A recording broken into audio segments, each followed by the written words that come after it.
오늘 하나님 말씀은 마태복음 22장 34절로 40절까지 말씀입니다. 제 성경은 38페이지입니다. 같이 읽습니다. 예수께서 사두개인들로 대답할 수 없게 하셨다함을 바리새인들이 듣고 모였는데 그 중에 한 율법사가 예수를 시험하여 묻되 선생님, 율법 중에서 어느 계명이 크니까? 예수께서 이르시되 내 마음을 다하고 목숨을 다하고 뜻을 다하여 주 너희 하나님을 사랑하라 하셨으니 이것이 크고 첫째 되는 계명이요 둘째도 그와 같으니 내 이웃을 내 자신같이 사랑하라 하셨으니 이 두 계명이 온 율법과 선지자의 강령이니라. 아멘. 아버지 은혜 감사합니다. 오늘도 이렇게 거룩하고 복된 성일 허락하시고 또 하나님 전에 나와서 예배드리고 각자 예배 장소에서 예배드릴 수 있는 귀한 축복을 주신 거 너무나 감사합니다. 오늘 이 드려지는 예배를 통해 하나님께 큰 영광 돌리게 하시고 우리들의 각자의 삶은 더욱더 믿음을 더할 수 있도록 하시고 소중한 인생 복된 삶이 될 수 있도록 축복해 주시옵소서. 오늘도 또한 하나님께 나올 때에 귀한 예물 드린 성도들 기억하여 주시고 여러 가지 어려움 속에서도 믿음으로 하나님께 헌신하는 성도들 기억해 주시어 경제적으로나 건강으로나 가정적으로나 어려움이 없이 하나님이 주시는 풍성함을 경험할 수 있는 그러한 성도가 되게 하시고 이 예물을 통해 많은 영혼들이 주께로 돌아오는 그러한 생명 살리는 귀한 예물 되게 축복해 주시옵소서. 예수님 이름으로 기도하옵나이다. 아멘. 오늘 말씀을 전할 제목은 소중한 인생을 성공하기 위해서, 성공하려면 실패하지 않기 위해서 어떻게 해야 될 것인가. 한국에 원래 2020년 화제의 인물 중에 한 사람이 존 리라고 하는 사람. 이 사람이 누구냐면은 존 리 메리티 자산 운영회사 대표로 있는 사람입니다. 그는 주장하기를 한국 사람들이 부자가 되기 위해서 금융 문맹에서 탈출해야 된다. 문맹, 금융에 대해서 까막눈에서 탈출해야 된다. 이렇게 하지 않고는 미래가 없다. 이렇게 부르짖는 사람입니다. 한국에 이 동학개미라는 말이 새로 나왔죠. 동학개미라는 말이 아시는 분 잘 아시겠지만 이 코로나 팬데믹으로 인해서 외국 투자가들이 엄청스럽게 주식을 팔고 빠져나가는 바람에 패닉 상태에 빠지는 것을 방지하기 위해서 우리가 지켜야 되겠다 해서 개인 투자가들이 그것을 다시 사들였습니다. 그래서 이 사람들 이름을 동학개미들이라, 개미. 그런데 이 동학개미들이 이야기하기를 이 존 리 이 사람을 보고 동학운동을 일으켰던 사람이 전봉준인데 전봉준이 아니라 존병준이라고까지 패러디를 한대요. 그만큼 사람들이 이 사람을 지금 추종하고 있는 그런 사람입니다. 이 사람이 책에 적었는 베스트셀러가 존 리 부자되기 습관. 그의 주장의 핵심이 뭐냐면은 내가 돈을 위해 일하지 말고 돈이 나를 위해서 일하게 하라. 귀가 상당히 솔깃한 말이죠. 회사를 운영하는데도 두 가지가 있다. 하나는 직접 창업하는 것이고 다른 하나는 특정 기업을 택해서 주식을 사서 지분을 가지고 같이 협력하는 것이라. 그러면서 어린 시절부터 반드시 주식에 투자해라. 아이들에게 사교육시킬 수 있는 그 돈으로 아이들에게 투자부터 시키라. 그렇게까지 이야기하고 있습니다. 그러면서 금융 문맹에서 빨리 탈출하지 못하면 가난하게 되고 노후가 가난하게 되어 있다. 그러면 그런 이야기하기를 물건을 사는 것은 돈으로 사야 되니까 빚을 지는 것과 똑같다. 크레딧 카드로 사버리면. 그래서 커피를 사는 대신에 커피회사 스타벅스 주식을 사라. 맥도날드를 사 먹기 전에 맥도날드 회사 주식을 사라. 그리고 좋은 회사 주식을 최대한도로 오래 보유하고 있으라. 주식을 투자하는 것이 위험한 것이 아니라 투자 안 하는 것이 더 위험하다. 젊은이들이 열광을 하는 거예요. 예전에는 이 주식에서 깡통 찼다는 사람들이 많고 이러기 때문에 많이 안 돌았는데 이런 것들 때문에 지금 대학생들부터 해서 20대들이 지금 주식시장에 몰려오고 있다 그래요. 사실 주식시장은 자본주의 시장의 정맥과 동맥과 같이 굉장히 중요합니다. 그래서 건강한 투자가 필요한 것이에요. 배울 점도 참으로 많이 있습니다. 한국은 지금 부자 열풍이 불었다 그래요. 그 부동산 투자에 대해서 막 하루 아침에 몇 억씩 올라버리고, 부자 되는 사람 더 되고, 죽으라고 일해서는 아예 집을 가질 수 없게 되고, 부자 열풍에 쌓여 있다 그래요. 근데 과연 부자가 되면 정말 행복해지고 좋은 일이 있는 것인가요? 물론 우리에게 돈은 필요한 것이죠. 근데 과연 이 사람 말대로 부자만 되면 좋은 것인가요? 꼭 그래야 되는 것인가요? 미국의 아메리칸 드림을 이루기 위해서 미국 가서 아메리칸 드림을 이루는 사람이 꼭 행복한가요? 저는 절대 그렇지 않다 생각합니다. 우리 인생 삶의 가장 중요한 게 뭐냐면은 무엇을 섬기느냐가 중요한 거예요. 잘못 섬기게 되면 성공 같은 데 실패하는 인생이 되는 거예요. 하나님을 섬기게 되면 하나님의 인격이 우리 속에 들어와요. 그래서 우리의 삶이 하나님의 인격을 통해서 성격도 바뀌고 삶도 바뀌게 돼 있어요. 만약에 돈을 섬기게 되면 돈 자체가 비인격이기 때문에 우리 속에 비인격이 들어버려요. 그래서 돈을 섬기는 사람은 비인격자가 되어버립니다. 피도 눈물도 없는 사람을 바뀌어버려요. 이기주의자가 되는 것이요, 남을 생각하지 않게 돼요. 결국 시간이 지나면 불행해지는 것이에요. 지금까지 세상에서 가장 성공했는 사람이 누굽니까? 솔로몬이잖아요. 솔로몬이 썼는 전도서, 이 전도서는 히브리어로, 우리가 볼 때 전체가 12장인데 히브리어로 222자로 되어 있습니다. 그런데 222자 중에서 헛되다는 말이 40자나 들어가 있어요.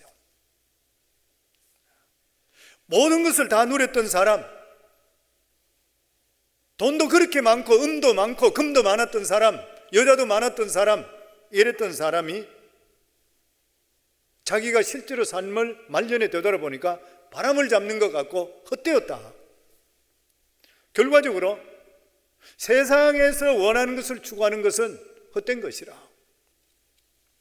우리는 오늘도 한 번밖에 없는 그런 인생을 살아가고 있습니다.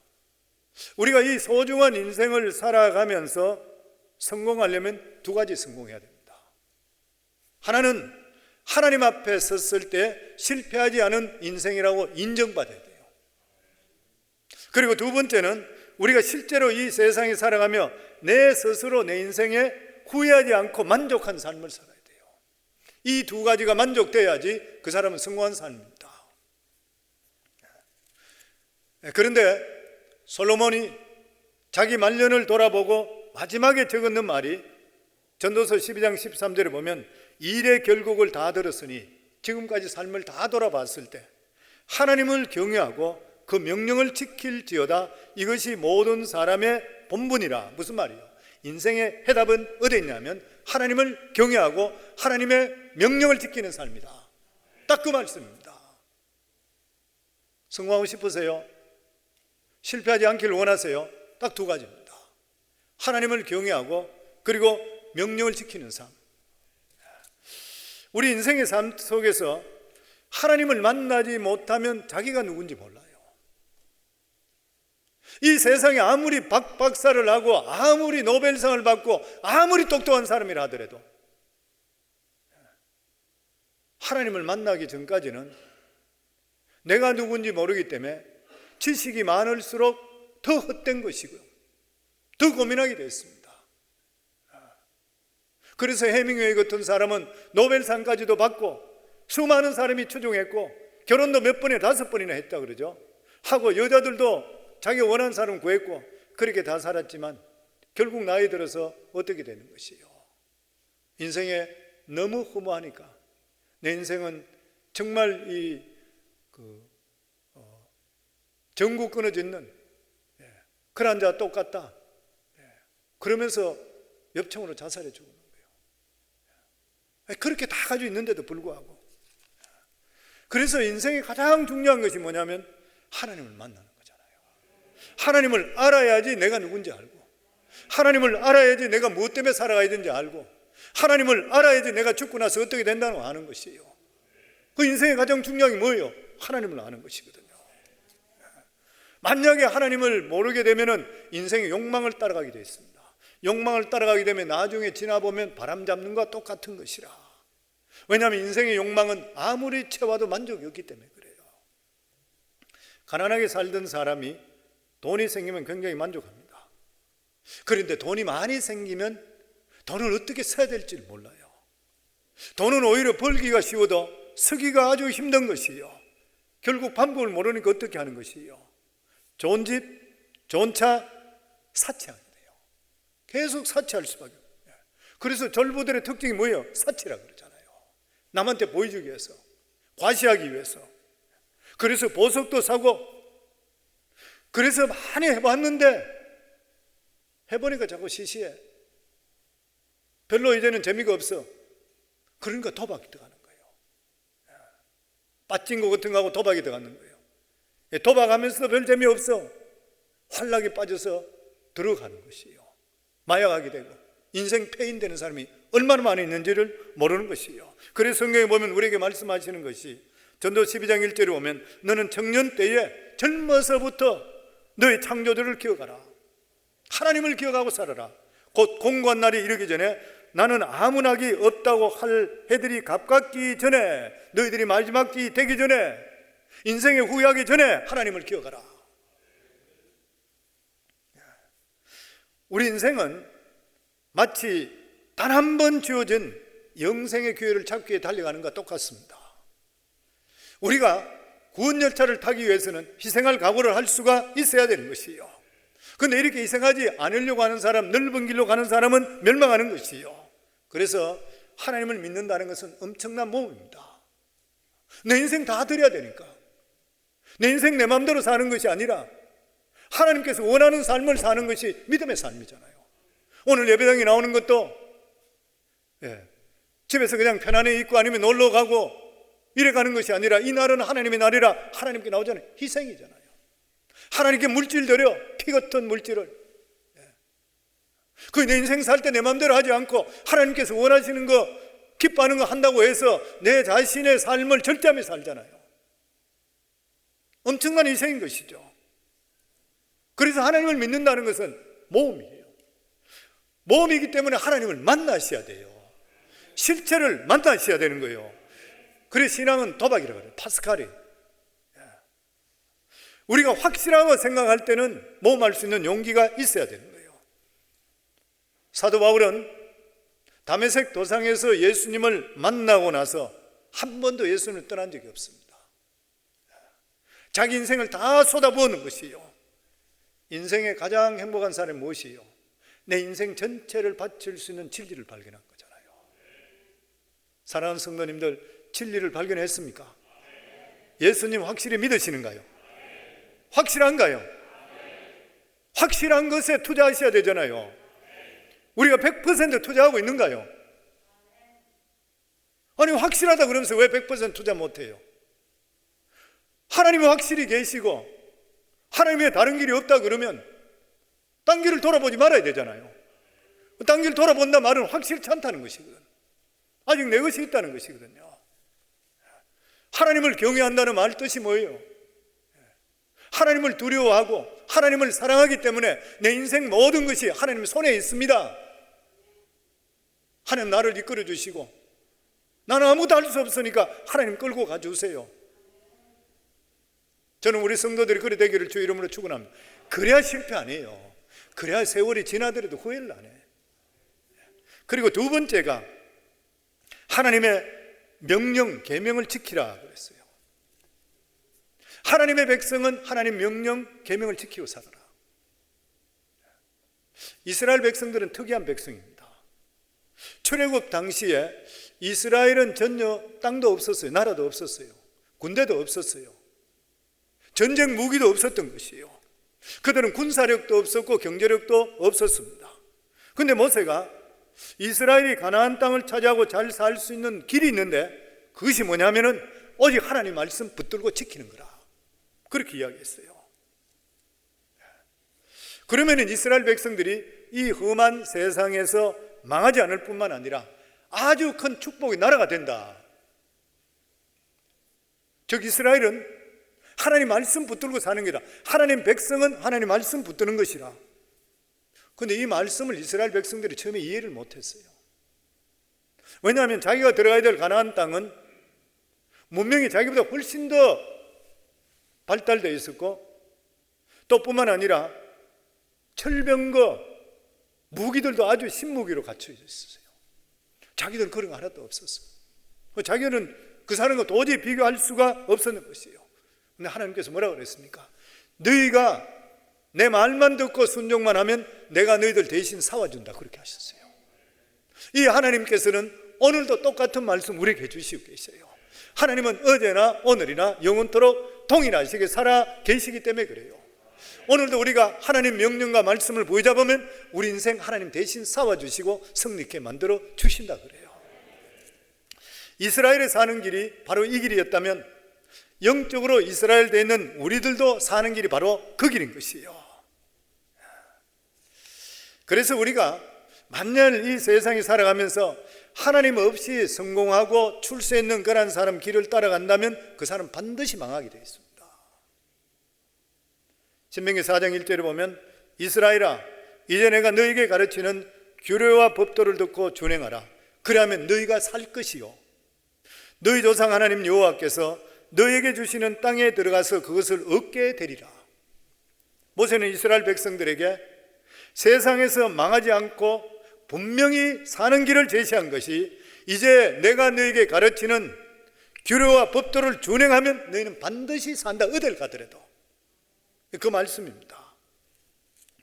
하나님의 계명은 우리를 실족하지 않게 해주실 뿐만 아니라 우리가 낭떠러지게 떨어지지 않게 해줄 뿐만 아니라 우리 삶을 완전하게 하나님께서 원하시는 길로 갈 수 있도록 만들어 주시는 것이요. 하나님께서 우리 아버지 되시는 거 다 고백하시죠. 하나님께서 우리 아버지 되신다 그러면은 아버지가 원하는 것이 무엇인지를 아는 게 너무 중요한 것이에요. 하나님께서는 성경을 통해 우리에게 원하시는 것을 계시해 주셨습니다. 이것이 바로 율법인 것이고 규례인 것이고 법도인 것이요. 성경의 모든 말씀은 하나님의 감동으로 되었습니다. 그리고 선지자를 통해 직접적으로 계시를 주셔서 그래서 말씀이 적혀져 있습니다. 그런데 성경 창세기부터 요한계시록까지의 모든 말씀들이 1600년 동안 40명 이상 되는 사람들을 통해서 계시받고 감동받아 적었습니다. 그런데 유일하게 하나님께 직접적으로 쓰는 말씀이 있습니다. 이 말씀이 바로 모세가 이스라엘 백성들을 이끌고 광야에 가서 시내산에 올라갔을 때 불 가운데서 하나님께서 나타나셔서 불로서 모세에게 두 돌판에다가 써주는 십계명입니다. 하나님께서 유일하게 직접적으로 써주셨습니다. 한쪽 돌판에는 하나님에 대한 계명이죠. 나 외에 다른 신을 섬기지 말라. 어떤 형상도 새기지 말라. 내 이름을 망령되이 일컫지 말라. 안식일을 거룩히 지키라. 한쪽에 하나님 직접 써주시는 거예요. 다른 한쪽에 인간에 대한 내 부모를 공경하라. 살인하지 말라. 간음하지 말라. 도둑질하지 말라. 거짓 증거하지 말라. 이웃 것을 탐하지 말라. 우리 인간에 대한 그러한 계명, 십계명입니다. 이 십계명을 통해서 유대인들, 이스라엘 백성들은 616 율법을 만들었어요. 중요한 것 248개, 그리고 장로 유전부터 해서 365개, 613개. 그 613개를 지키는데 누가 이것을 더 중요하고 더 잘 지키느냐, 아니면은 이가 누가 어느 것이 더 중요하냐 계속 갑론을박하고 있습니다. 그런데 이 613개의 기본이 어디로 들어가냐면 십계명에서 나오는 거예요. 모든 게 십계명이 빠져나옵니다. 이 십계명을 두 계명으로 간추리게 되면은 하나님 사랑, 이웃 사랑인 거예요. 굉장히 중요합니다. 우리 삶 속에. 성도님들, 하나님을 경외해야 되고, 첫 번째 우리 인생을 실패하지 않으려면 두 번째 하나님 계명인데, 십계명의 모든 계명을 두 가지로 나누면 하나님 사랑, 이웃 사랑인 것이죠. 그래서 오늘 읽는 말씀이 보면 유대인들이 계속적으로 자기들끼리 어느 계명이 더 중요하냐 이렇게 논쟁하고 있을 때에 예수님께서 예루살렘에 올라갔을 때 율법사 한 사람이 예수님께 나와 시험합니다. 율법사라고 하는 것은 그 당시는 아직 신약이 나오지 않았으니까 구약만 가지고 있잖아요. 구약 전체에 대해서 가르치는 사람, 구약 교수, 그러니까 구약학 박사인 거예요. 그 사람이 예수님께 묻습니다. 예수님께 사두개인에게 대답할 수 없게 하셨다 함을 들은 바리새인들이 듣고 모였는데, 그 당시에 사두개인이 있었고 바리새인이 있었죠. 그런데 사두개인은 부활을 안 믿었잖아요. 그래서 부활을 안 믿는 사람들이, 사두개인들이 예수님께 가서 그 앞에 나와 있는 구절에 보면은 가서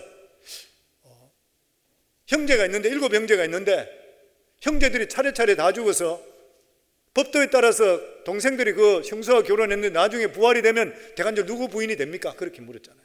그 예수님께서 너희들은 하나님의 말씀도 모르는구나. 죽고 나면 사람이 다 천사같이 된다. 그러면서 쭉 사두개인들에게 말씀을 줬던 거예요. 그러니까 여기 보면 사두개인들이 대답을 할 수 없게 입이 막혀버렸어요. 그 말을 바리새인들이 듣고 모였는 거예요. 그 바리새인 중에 아주 율법에 대해 도가 통한 사람이 예수님께 나와서 예수를 시험하여서 묻되, 선생님, 율법 중에 어느 계명이 크니까? 굉장히 중요한 질문이죠. 모세오경에 수많은 계명들이 나오는데 아무리 똑똑한 사람도 전체 계명을 다 외울 수가 없는 것이요. 그 중에 하나만 범하더라도 다 범하게 되는 것이요. 그 율법 중에 핵심이 뭐냐? 그래서 예수님께서 그들이 물을 때에 내 생각에는 이렇게 말씀 안 했습니다. 만약에 예수님께서 내가 생각이 이렇다 그러면 그 사람 시비를 반드시 붙어요. 예수님이 뭐로 대답했냐면 신명기에는 하나님 말씀으로 대답합니다. 신명기 6장 4절에 보면 이스라엘아 들으라, 우리 하나님 여호와는 오직 유일한 여호와시니 너는 마음을 다하고 뜻을 다하고 힘을 다하여 내 하나님 여호와를 사랑하라. 첫 번째 계명이죠. 첫째가 뭐냐면 하나님을 사랑하라. 근데 여기 보면 여호와는 오직 하나인 여호와시니, 오직 하나인 여호와시라 말은 유일하다는 한 분이라는 뜻도 있지만 다른 것과 다르다. 이 세상의 모든 신이나 종교는 인간이 만들었지만 하나님은 피조물이 아니다. 하나님은 이 세상 모든 피조물과 다른 분이다.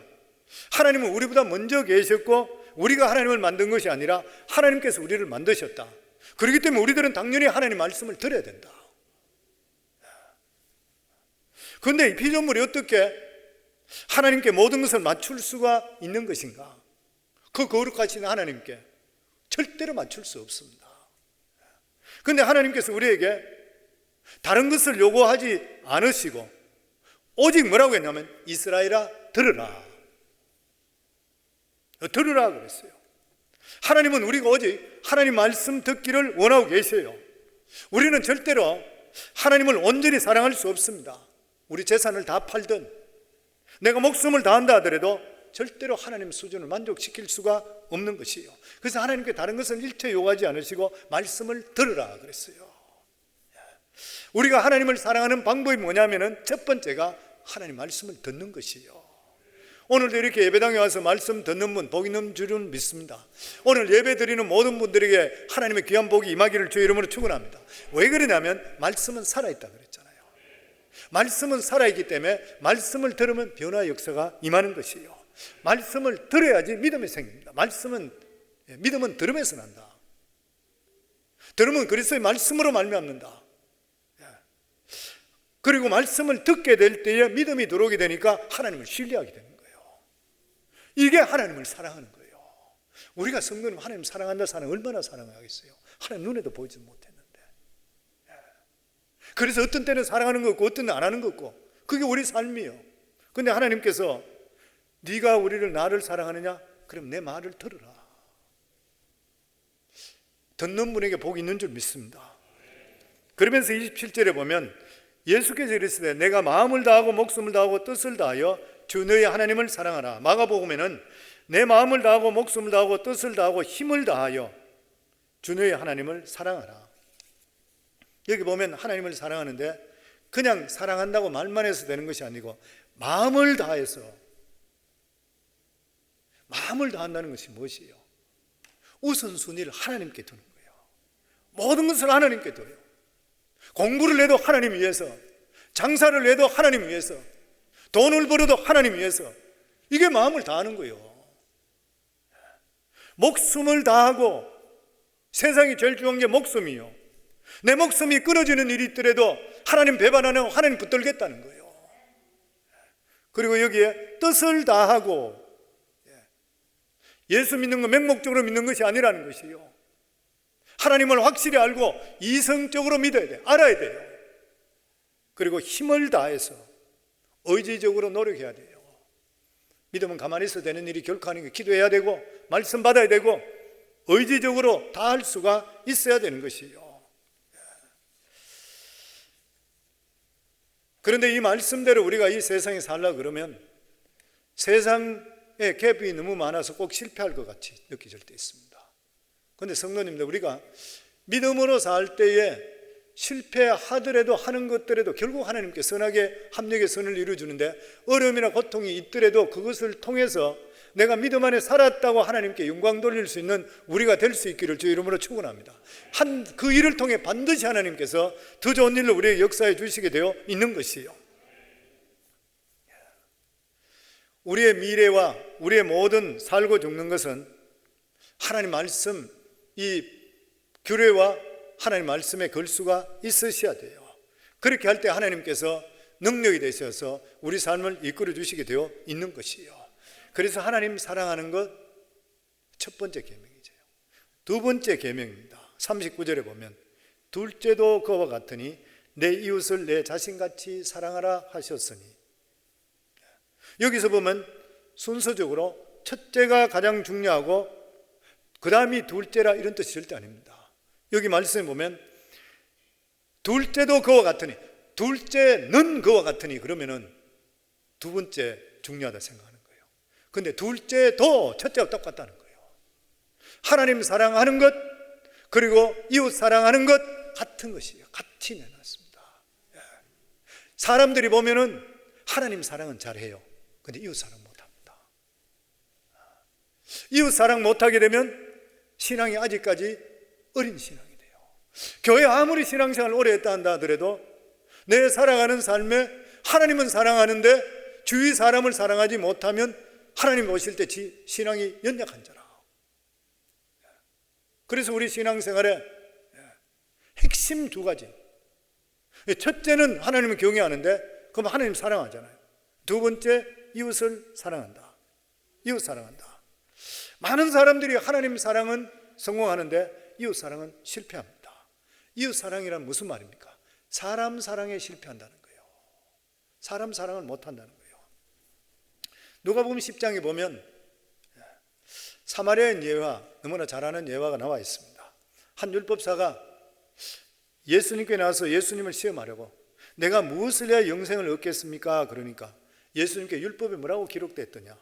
그러니까 이 율법사가 대답하기를 마음과 목숨과 힘을 다하여 뜻을 다하여 내 하나님을 사랑하고 내 이웃을 내 마음같이 사랑하라 했습니다. 예수님 들으시고 옳도다, 네가 그대로 행하라. 그러니까 이 율법사가 예수님께 묻는 것이, 그러면 내 이웃이 누구입니까? 그럴 때 예수님께서 이렇게 말씀합니다.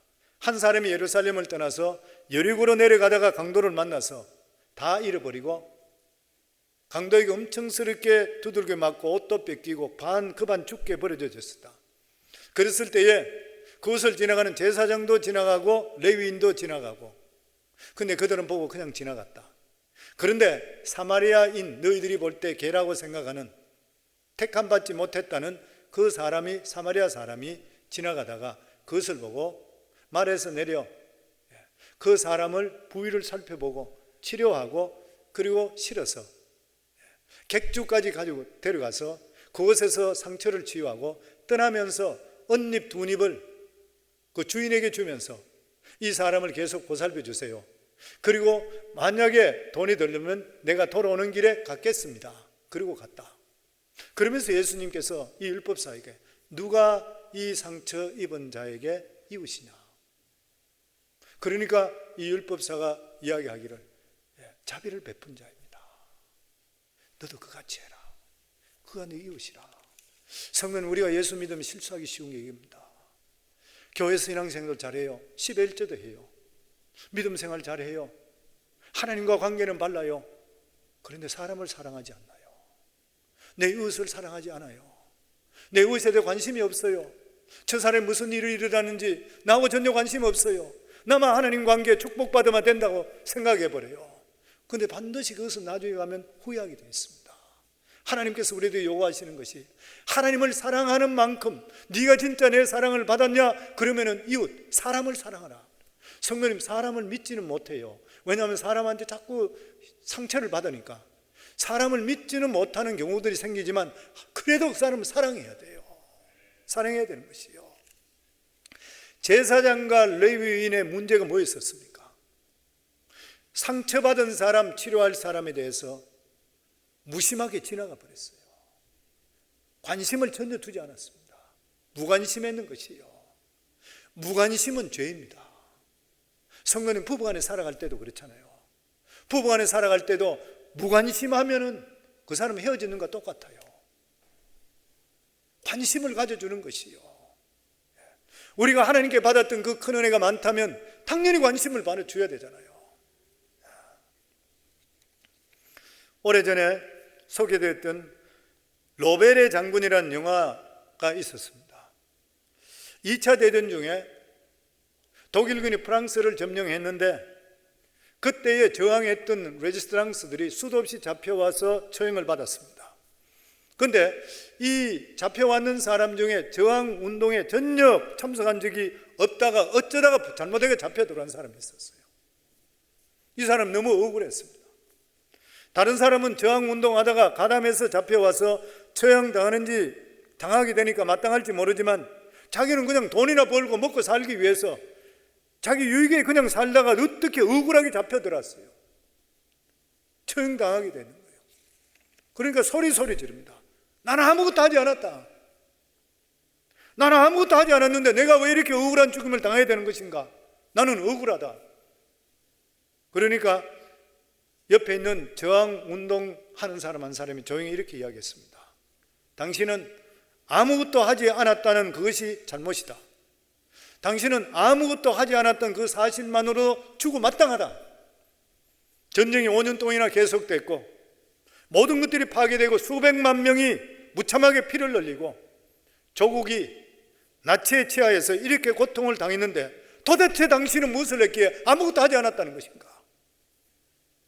당신이 아무것도 하지 않았던 그 사실만으로도 죽어서 마땅하다. 사실 이 사람은 아무것도 안 한 것도 아니죠. 살아가면서 자기 이익을 위해서, 안전을 위해서 모든 것을 다 했는 것이요.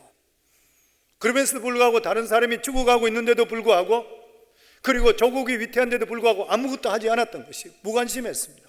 이 무관심한 것은 죽어도 마땅하다는 것이 이 이야기의 메시지인 것이요. 우리도 흔히 생각할 때 나쁜 짓 하지 않았고 죄 짓지 않았고 세상적으로 볼 때 내가는 착하게 사는 것다, 이렇게만 생각하고 주위에 있는 사람들에게 관심을 갖지 않는 것, 예수 믿고 구원받았다면 하나님께 받은 그 은혜가 너무나 많고 사랑이 큰데도 불구하고 아무것도 하지 않았다는 것은 이 사람 잘못인 것이죠. 마땅히 해야 될 것을 하지 않는 것은 더 나쁠 수가 있는 거예요. 우리 모두 다가 예수 믿고 구원받은 하나님의 자녀입니다. 물질도 하나님의 주인이시고 내 생명도 주인이신 것이고 내 살아가는 삶에 하나님께서 무엇을 원하실까 관심을 가지고 있는데도 불구하고 내가 관심을 주지 않았다 그러면 이 사람하고 틀린 것이 무엇이 있겠느냐는 거예요. 그래서 성경에 보면 믿음이 있노라 하면서 행함이 없는 믿음이 어찌 믿음이라 할 수 있느냐. 야고보서 이렇게 말씀합니다. 내 형제들아, 만일 사람이 믿음이 있노라 하고 행함이 없으면 무슨 유익이 있으리요? 그 믿음이 능히 자기를 구원하겠느냐?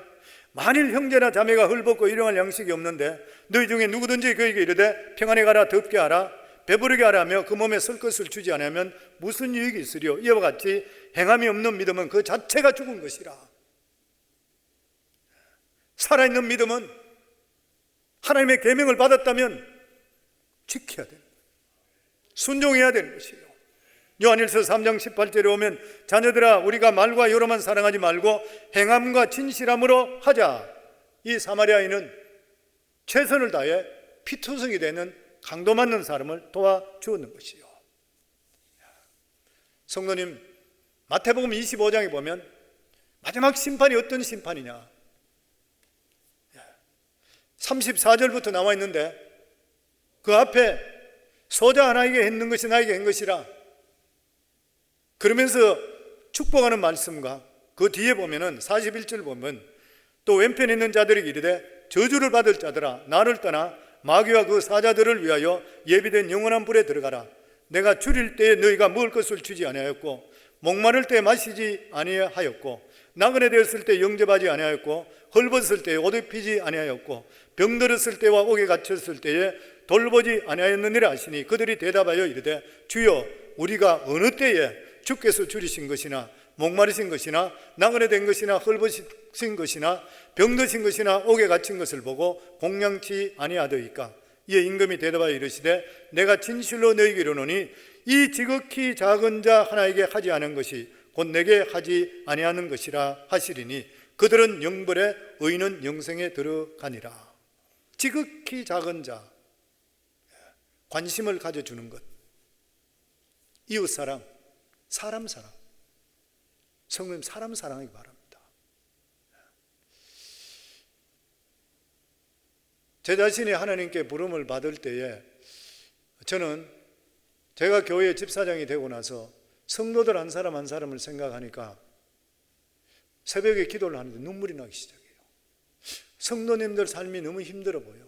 그래서 강대 교회 와서 새벽마다 부르짖고 기도할 때에 한 2시간 이상씩 새벽에 계속 기도했는 것 같아요. 하나님 기도를 시키는 것 같아요. 사람들을 생각할 때마다 눈물이 쏟아지기 시작하더라고요.